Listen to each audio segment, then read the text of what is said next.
பாலாஜி, அண்ணன் ஆர் ராசா. கருப்பட்டி கையில விட்டவன் நக்காம இருக்க வேண்டும். சரி, நக்கிதான். விஜய் வந்து என்ன சொல்றாங்க? தமிழ்நாடுலேயே விஜய் தான் ஜெயிச்சு சிஎம்மாக வருவாங்க. அப்படி சொல்ல என்னடா காரணம்? அவங்களுக்கு வந்து என்னென்னா ஃபேன் பேஜே அதிகமாக இருக்கும். ஸோ அதனால வந்து என்னென்னா அவங்க ஃபேன்ஸே அவங்கள வின் பண்ண வச்சுருவாங்க. ஆனால் தூத்துக்குடியில் வந்து திமுக கோட்டையாக இருக்குது, திமுக தான் விளையாண்டுருக்குது. திமுக அப்படி ஈஸியாக வீழ்த்திட முடியுமாடா? திமுக கோட்டையாக இருந்தாலும் அவங்க ஃபேன்ஸை கம்பேர் பண்ணுறப்போ வந்து என்னென்னா திமுகவுக்கு வந்து என்னென்னா அவ்வளோ ஓட்டு வராது. அவங்க ஃபேன்ஸே வந்து அவங்கள வின் பண்ண வச்சுருவாங்க. ஆனால் இன்னைக்கு பார்க்கும்போது இவ்வளவு கூட்டம் வந்து தூத்துக்குடியை சம்பிப்பிக்கிற, அதுவும் பாதி பேருக்கு விஜய் வந்ததே தெரில. எப்படி பார்க்குறடா? என்ன காரணம்னு நினைக்கிறேன்? விஜய் வந்து தெரியலையா? ஆனால் கூட்டத்தை பார்த்தா அப்படி தெரியலையே. இல்லை, ரொம்ப பேர் நம்ம கேட்கும்போது சொல்கிறாங்க விஜய் வாராரான்னு கேட்குறாங்க மார்க்கெட்டுக்குள்ளே. அப்படி அவ்வளோ தெரியாமல் இருந்து இவ்வளோ கூட்டம் இருக்குதே, விஜய்க்கு என்ன காரணம்னு நினைக்கிறேன்? அவங்க மேலே வச்சுருக்க அன்பு தான். நீ ஏன்டா வந்து விஜய் வெற்றி பெறணும்னு நினைக்கிறேன்? சரி, ஆட்சி மொழி மாறி பார்த்தா மாற்றம் நடக்குதான்னு பார்ப்போம். ஏன்னா நீங்கள் வேடநத்தம் அந்த இன்சிடென்ட் கேள்விப்பட்டிருக்கீங்க. ஸோ அப்படிப்பட்ட இன்சிடென்ட்லாம் பார்க்குறப்போ இதெல்லாம் இப்படி நியூஸ் டெய்லி பார்த்தாலே அதே மாதிரி ஏதாவது சேம் இன்சிடென்ட் வந்துடுது நியூஸில். ஸோ அதெல்லாம் பார்க்குறப்போ சேஃப்டி இல்லைங்கிற ஃபீல் தான் வருது. பெண்கள் மத்தியில் வந்து பெருசாக விஜய்க்கு ஆதரவு இருக்குது. ஏன்னா பெண்கள் பாதுகாப்பை நான் நேரடியாக கவனிக்க போகிறேன்னு சொல்லியிருக்காரு. எப்படி பார்க்குறடா? ஏன்னா அது பெண்கள் சேஃப்டி. அவங்களுக்கு ஒரு தடவை வாய்ப்பு கொடுத்து பார்க்கும். அவங்களுக்கு வந்து என்ன வாய்ப்பு கிடச்சி அவங்க மூலியமாக ஏதாவது கேர்ள்ஸோட சேஃப்டியில் இப்போது யுஏஇ கண்ட்ரீஸ்லாம் வந்து என்னன்னா வீடியோஸ்லாம் இன்ஸ்டாகிராம் பார்த்துருப்பீங்க. ஒரு நைட்டு எத்தனை மணி டைம்னாலுமே வந்து என்னன்னா ரோட்டில் சேஃப்டியாக நடக்க முடியும். ஆனால் நம்ம இதில் அப்படி நடக்க முடியாது இல்லை.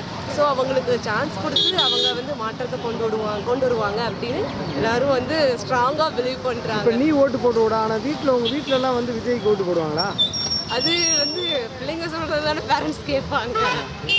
அது வந்து பேரண்ட்ஸை வந்து என்னென்னா எப்படி பேசிட்டு இருக்கா வந்து சொல்லி இது பண்ணணும். அதெல்லாம் வந்து அந்தந்த நீங்கள் வந்து உங்கள் அப்பா அம்மா எப்படி மாற்றுறதுக்கு வாய்ப்பு இருக்காடா? மாற்றிடலாமே. அப்போ அந்த விட கண்டிப்பாக விஜய் கட்சி இது தூத்துக்குடியில் ஜெயிக்குமாடா? தூத்துக்குடியில் மட்டும் தமிழ்நாட்டுக்கு சிஎம்மாக அவங்க விஜய் தான் வருவாங்க. இந்த மாதிரி தூத்துக்குடியில் விஜய் கட்சி வெற்றி பெற வாய்ப்பு இருக்காடா? தூத்துக்குடியிலையா? தூத்துக்குடி பொறுத்தளவுக்கு வாய்ப்பு இருக்குதுன்னு நினைக்கிறேன். தெரியலண்ணா. எப்படிடா பார்க்குற இந்த பெண்கள் இளைஞர்லாம் விஜய்ங்கிறாங்களேடா? அப்படிலாம் இல்லைண்ணா. பெண்கள் இளைஞர்லாம் விஜய் இல்லை, அவங்களாம் ரசிகர்கள். சரி, அவங்களாம் ஓட்டு போட்டால் ஒரு மாற்றம் வந்துடாதாடா? ஓட்டு போட்டாவா? ஓட்டு போட்டால் மாற்றம் வரும்னு அவங்க வந்தாலும் சரி. நீ டிவிக்கே பற்றி என்னடா நினைக்கிறேன்? அவ்வளோதான். டிவிக்கு பொறுத்தளவுக்கு ஓரளவுக்கு வாய்ப்பு கொடுக்கலாம்னு நினைக்கிறேடா? புரியல. வாய்ப்பு கொடுக்கலாம்னு நினைக்கிறேடா வேண்டாம்னு நினைக்கிறியா? வாய்ப்பு வாய்ப்பு கொடுக்கலாம். ரசிகர்கள் பொறுத்தளவுக்கு விஜய்க்கு ஒரு வாய்ப்பு கொடுக்கலாம்னு நினைக்கிறேன். விஜய்க்கு வாய்ப்பு கொடுக்கலாம். பட் இருந்தாலும் சொல்லுடா, ஏதோ ஒன்று சொல்ல வர. வேற ஏதாவது கட்சி வரணும்னு நினைக்கிறியாடா? திமுக வரணும்னு நினைக்கிறியா? எந்த கட்சி வந்தா? அப்படி சொல்ல முடியாது. இல்லடா, எந்த கட்சி வந்தா நல்லா இருக்கும்னு உனக்கு ஒரு ஐடியா இருக்கும்ல? எந்த கட்சி வந்தாவா? என்னைய பொறுத்தளவுக்கு நாம் தமிழர் கட்சி வந்தா நல்லா இருக்கும். சூப்பர்ரா. ஏன்னா நீ எப்படிடா பார்க்க? ஆனால் நாம் தமிழர் கட்சி இவ்வளோ நல்ல கொள்கைகள் கொண்டிருக்கு, பெண்களுக்கு 50% இடஒதுக்கீடு கொடுக்கு. ஆனால் யாருமே ஓட்டு போட மாட்டேங்கிறாங்களேடா. ஓட்டு போட மாட்டேங்கிறாங்களா? அவங்களுக்குலாம் தெரிய மாட்டேங்குது. என்ன எல்லா பெண்களும் வந்து டிவிக்கே விஜய்னு ஓடுறாங்க, நீ மட்டும் நாம் தமிழருங்கடா? எல்லாரும் ஓடுவாங்களா? கொஞ்சமாச்சும் மைண்டில் மூளை இருக்கிறவங்க யோசித்து பார்க்கணும். நாட்டி எதுனாலும் எந்த கட்சினாலும் கொஞ்சமாச்சும் படித்த பிள்ளைங்க யோசித்து பார்க்கணும்.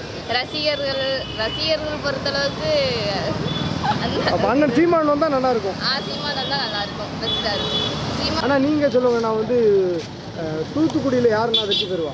தூத்துக்குடியில் திமுக தான் அடிச்சு வரும். என்னென்ன ஆனால் கேட்கல.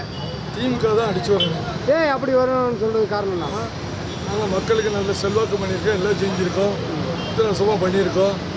வந்து ஏடிஎம்க வந்து இது கூட கூட்டணி வச்சுட்டாங்க. சரி, அதனால் முஸ்லீம் ஓட்டெலாம் உழவே விடாது. சரி, கம்ப்ளீட்டாக அம்மாவே வந்து மோடியா லேடியான்னு கேட்டாங்க. சரி, இந்த அரசாங்கம் போனது தப்பு. அது முதல்ல சரி அப்படி சொல்கிறீங்க. ஆனால் வந்து இப்போ டிவிக்கே வந்ததுனால பயந்துக்கிட்டு நீங்கள் வந்து 5000 ரூபா கொடுக்குறீங்களா? அதெல்லாம் கிடையாது. இந்த 4 வருஷம் வராத வெயில் இந்த வட்டம் வந்திருக்கு. 4 வருஷம் 2000 ரூபா கொடுக்கல, இப்போ 2000 ரூபா கொடுக்குறீங்களே? அதெல்லாம் வரவே வராது. இல்லைண்ணா, பொங்கல் பரிசு கொடுக்கவே இல்லை. இந்த வருஷம் மட்டும் ஏன் பொங்கல் பரிசு கொடுத்தீங்க? பொங்கல் பரிசு கொடுத்தோம்னா மக்களுக்காண்டி கொடுத்தாங்க. இல்லை போன வருஷம் ஏன் கொடுக்கல இந்த மக்களுக்காக? போன வருஷம் நம்ம வந்து ஏன் கொடுக்கல, பற்றாக்குறை இருந்தது, அவங்க கொடுக்கலாங்க. போன வருஷம் 9,50,000 கோடி தான் கடன் இருக்கு. இப்போ 10,63,000 கோடி கடன் இருக்குது. கடன் அதிகம் பார்க்கும்போது கூட மக்கள் மேலே இவ்வளவு அக்கறையாக இந்த வருஷம் ஏன் வர்றீங்க? இந்த வருஷம் ஏன் வர்றேன்னா வந்து அவங்களுக்கு கொடுக்கணும் அப்படின்னு சொல்லி வர்றாங்க. சரி, ஓட்டுக்காக வேண்டி கிடையாது. சரி, திமுக போடலாம், விஜய்க்கு போடலாம், ஏற்றுக்கு போடலாம், இவருக்கு போடலாம், எல்லாத்துக்கும் போடலாம். யார் மனசில் இருக்கோ அவங்களுக்கு போடலாம். ஆனால் நீங்கள் கொடுக்கறத பற்றி பேசவே கூடாது. 70 வருஷ பாரம்பரிய கட்சி, நான் ₹1 கூட ஓட்டு காசு கொடுக்க முடியாது, நான் இவ்வளவு நல்லது பண்ணியிருக்கேன்னு ஏன் நீங்கள் ஓட்டு கேட்க மாட்டேங்கிறீங்கண்ணா? யாரு எந்த கட்சியும் கேட்டே கிடையாது. ஆனால் கேட்கல, எந்த கட்சி இது வரை கேட்டே கிடையாது. அந்த மாதிரி இல்லை, நீங்கள் இப்போ பாருங்களேன், நாம் தமிழர் கட்சின்னு ஒரு கட்சி வந்து குறிப்பாக வந்து SC/ST மக்களை வந்து பொது தொகுதியில் நிறுத்துது. ஆனால் திமுக அதை பண்ண மாட்டேங்குது. அதிகம் பண்ண அவங்கள்ட்ட தான் கேட்கணும். இல்லை, நீங்கள் எப்படி பார்க்குறீங்க? அண்ணன் ராசா போன்ற அறிவான ஆட்களை கூட நீங்கள் வந்து தனி தொகுதியில் நிற்க வைக்கிறீங்க. எங்கள் அண்ணனை பொதுக்கு கொடுத்தாலும் கொடுக்காட்டாலும் திமுக வந்து அரசு இல்லை, இங்கே வந்து இது வந்து திமுக கோட்டை தான், தூத்துக்குடி திமுக கோட்டை. விஜய் வந்த உடனே ஒரு பயம் வந்துருச்சுங்கிறாங்களே, அப்படியே? அதெல்லாம் ஒன்றும் கிடையாது. அதெல்லாம் சும்மாங்க. சரி, ஒரு பாம்பு உள்ள வந்து அன்றைக்கு பயந்து ஓடுவீங்க. அந்த மாதிரி பாம்பு உள்ள வருது. ஆனா இங்க கூட்டம் ஓடாம உள்ள வருது. ஓடுறீங்க நீங்க. இல்ல கூட்டம் அடிக்க மாட்டீங்க. சரி, அடிச்சா நம்மள எகரு நினைப்பியா? சரி, அந்த பாம்பை தள்ளி விட்டுருவான், அந்த உயிரை கொல்ல கூடாது. நீங்க எம்ஜிஆர் மாதிரி இவர் வந்துருவாருன்னு பயப்படுறீங்களா? அதெல்லாம் சொல்ல போயிருங்க. சரி, ஏன்னா நீங்க எம்ஜிஆர் வரும்போது இப்படிதான் சொன்னீங்க. என்ன சொன்னா, இவனா ஒரு கூத்தாடி, இவனா வந்துட போறான்னா. எம்ஜிஆர் இருக்குது வரை திமுக அந்த நாற்காலியில உட்காரவே முடியலையா? ஒண்ணுமே கிடையாது. எம்ஜிஆர் இருந்தாரு, கலைஞர் இருந்தாரு, அண்ணா இருந்தாரு. அப்போ வந்து கலைஞர் எம்ஜிஆர் தான் போவாங்க சுத்து போயிடுறதுக்கு. அப்போ பேர் வாங்கினது யாரு? கலைஞருக்கு அண்ணா வந்து மோதிரம் போட்டார். அது தெரியுமா உங்களுக்கு? மோதிரம் போட்டார். எம்ஜிஆர் எப்படி போட்டார்? கலைஞர் வந்து உள்ள சும்மா தான் இருந்தார். எம்ஜிஆர் தான் வந்து ஸ்டிங்கர் எல்லாம் ஒட்டினாரு. அப்போ சும்மா போடக்கூடாதுன்னு சொல்லிட்டு என் தம்பி உழைச்சான் அப்படின்னு சொல்லி ஓட்டு இது போட்டார், மோதிரம் போட்டார். ஐயா ஸ்டாலின் கூட சொல்றாரு, படத்தில் எனக்கு விஜய் தான் ரொம்ப பிடிக்குங்கிறாரு. விஜய் தாங்க பிடிக்கும் அவருக்கு. விஜய் படம் தான் பார்ப்பாரு. முதல் படம் யார் எடுத்து கொடுத்தது?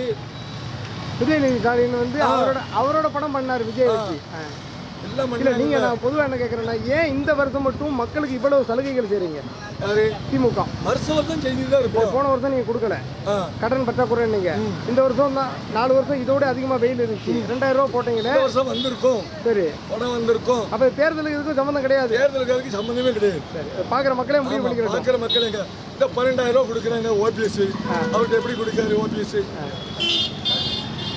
12,000 இவர் 8,000ங்காரு, அவர் 12,000ங்காரு. எப்படி கொடுப்பாரு அவரு? அதுதான் அப்போ வந்து ஸ்டாலின் பதவியில் இருக்காரு, அவர் பதவியில் கிடையாது. அப்ப எப்படி கொடுப்பாரு அவரு? நாங்க வந்து அதிமுக ஆட்சி சரியில்லைன்னா திமுக எடுத்தோம். அதிமுக ஆட்சி சரியில்லை, அங்க வந்து ஊழல் எல்லாமே இருக்குன்னு திமுக எடுத்தோம். அதே நீங்க ஊழல் அப்போ ஊழல் இல்ல ஊழல் சொல்றீங்களா? ஊழல் இல்லங்கிறீங்களா? திமுக ஊழல் என்ன ஊழல் சொல்லுங்க. இல்ல ஊழல் இல்லங்கிறீங்களா? திமுக ஊழல் என்ன ஊழல் சொல்லுங்க. ஊழல் இல்லாத எந்த ஊழல் என்ன ஊழல் சொல்லுங்க. செந்தில் பாலாஜி, அண்ணன் ஆர் ராசா கருப்பட்டி கையில விட்டவன் நக்காம இருக்க வேண்டாம். சரி, நக்கிதான். விஜய் வந்து என்ன சொல்றாரு, நான் ஊழல் ஒரு ஆட்சியை தருவாங்கிறாரு. தந்துருவாரு அவரு. ஓட்டு போட்டுருவோமா? இல்ல வாய்ப்பு கொடுத்தாதான் தெரியும். நாங்க ஓட்டு போட்டுருவோம், உங்களை பிடிப்போம் வந்து. சரி, என்னைய பிடிச்சிக்கோங்க, உங்களை கண்டிப்பா பிடிப்போம். விஜய் சொல்றாரு, நான் ஊழல் ஆட்சி கொடுப்பேங்கிறாரு. அது எப்படி கொடுக்க முடியும்? அது அவர் ஆட்சிக்கு வந்தாதான் தெரியும். வரட்டும், பார்க்கலாம். அங்க வேணா பார்ப்போம். நன்றி. யார் வரணும்னு நீங்க நினைக்கிறீங்க? திமுக ஸ்டாலின் வரணுமா, விஜய் வரணுமா, எடப்பாடி வரணுமா, ஸ்டாலின் வரணுமா? ரெட்டலை வந்தா ஏன் ரெட்டலை வரணும்னு சொல்றீங்க?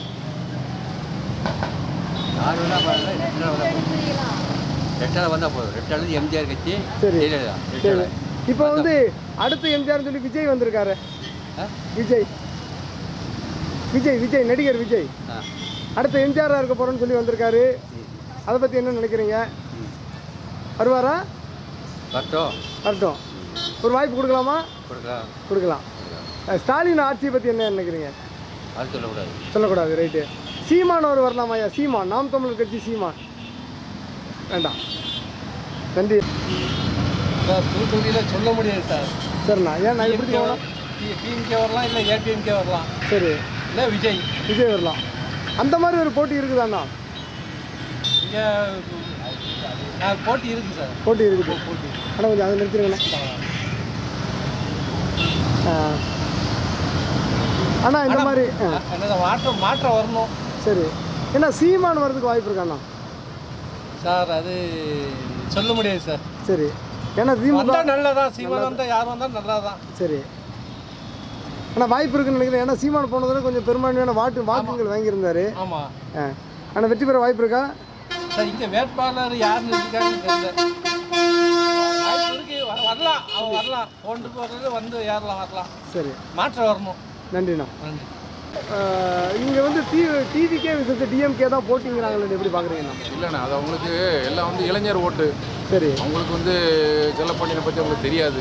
ஏன்னா அவர் ஏகப்பட்ட ஏற்கனவே அமைச்சர், முன்னாள் அமைச்சர் வேறு. அதனால் வந்து எங்களுக்கு என்னை பொறுத்தளவுக்கு அவருக்கு தான் வெற்றி வாய்ப்பு இருக்குங்கிறது எனக்கு தெரியுது. நீங்கள் டிவிக்கே எப்படி பார்க்குறீங்கண்ணா? விஜய் கட்சி டிவிக்கே வந்து அது வந்து சின்ன இளைஞர்கள், அவங்களுக்கு வந்து அனுபவம் கிடையாதுல்ல. அதனால் வந்து அவங்களுக்கு எங்களுக்கு வந்து ஏஜ் ஆனலாம், எங்களுக்கு எல்லா கட்சியும் நாங்கள் பார்த்தோம். அதனால் நான் என்னுடைய அனுபவத்தில் சொல்கிறேன். மீண்டும் அக்கா தான் வருவேன். திமுக நாங்கள் ஏற்கனவே 10 வருஷம் பார்த்தாச்சுலானே. சரி, 10 வருஷம் இருந்திருக்காங்க, போதும். ஏற்கனவே திராவிட முன்னேற்ற கழகத்தை வந்து திராவிட மாடல் சொல்லி ஏகப்பட்ட அதிருப்தியில் தான் இருக்குது. அதனால் வந்து மீண்டும் நமக்கு அதிமுக ஆட்சி அமைஞ்சால் நல்லது. அது மாதிரி அமைஞ்சிருங்கிற ஒரு நம்பிக்கை இருக்குது. சீமானை பற்றி இப்போ அவ்வளோதான், எல்லாமே நம்ம இளைஞர்கள் கூட எல்லாம் மாறிட்டாங்களே. சீமானுக்கே ஆளே இல்லையே. ஓரளவு இருக்காங்க, இந்த அளவுக்கு இல்லை. எப்படி பார்க்குறீங்கண்ணா? சீமானோட வீழ்ச்சிக்கு என்ன காரணம்னு நினைக்கிறீங்கண்ணா? சீமான் இளைஞர் தான், இளைஞர் இங்கேருந்து இளைஞர் அங்கே வந்துட்டாங்கல்ல, வீழ்ச்சியாக தானே, வேற ஒன்றும் இல்லை. நன்றிங்க. தேங்க்யூ.